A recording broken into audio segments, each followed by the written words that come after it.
Hi everybody, welcome back. Mrs. Mason from the Highland Virtual Academy, and today we're going to be doing a second level literacy lesson. This is a reading lesson and it's lesson number 5 in our series on the book How to Skin a Bear. Okay, so this time we're going to be looking at how characters are feeling, how the characters in the book are feeling.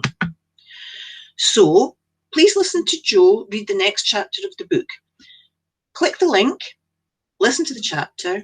As usual, Jo will ask you some questions as she goes through.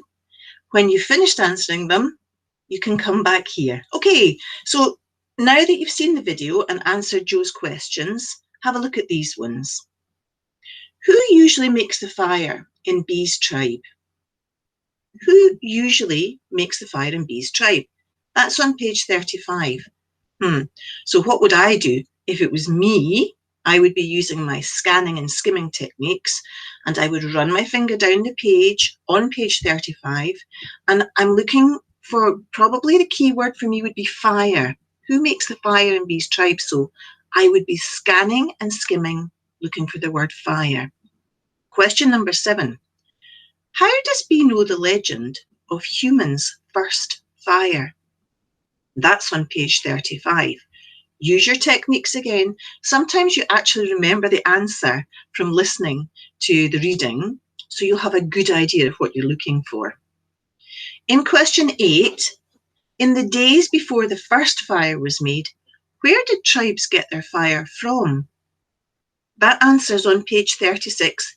Use your techniques. See if you can remember. Look for key words that you would use in an answer. Question number 9 says, how does B feel when the fire goes out? The answer is on page 39. And your last question in this section is, why does B shudder all over on page 40? Why would you shudder all over? When do you do that? Okay, when you finish those, let's have a look at this.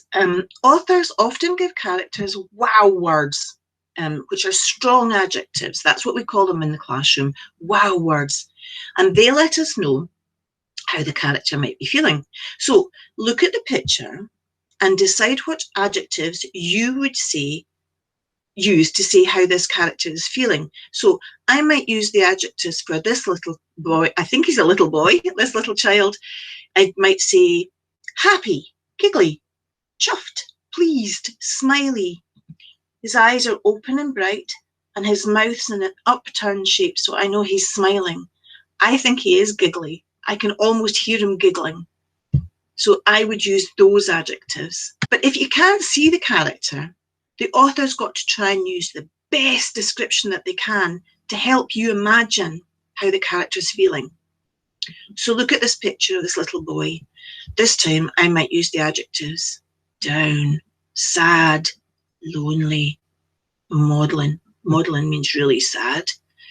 His eyes are down, his mouth straight and kind of down at the ends, and he's got his head in his hands. So all of those things in his body shape tell me that this is not a positive feeling. It's kind of negative feeling, isn't it?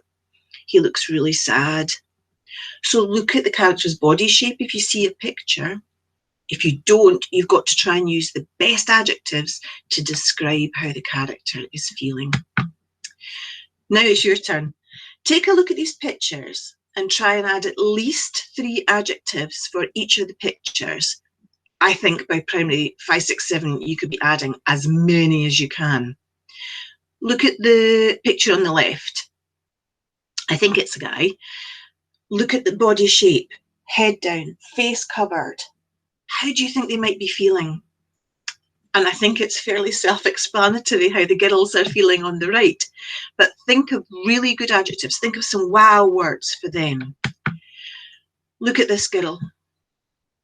When do you do that? When do you do that? What kind of emotion? So again, we're looking at the body shape. Look at her face, look at her eyes, look at her hands in particular. And the dog.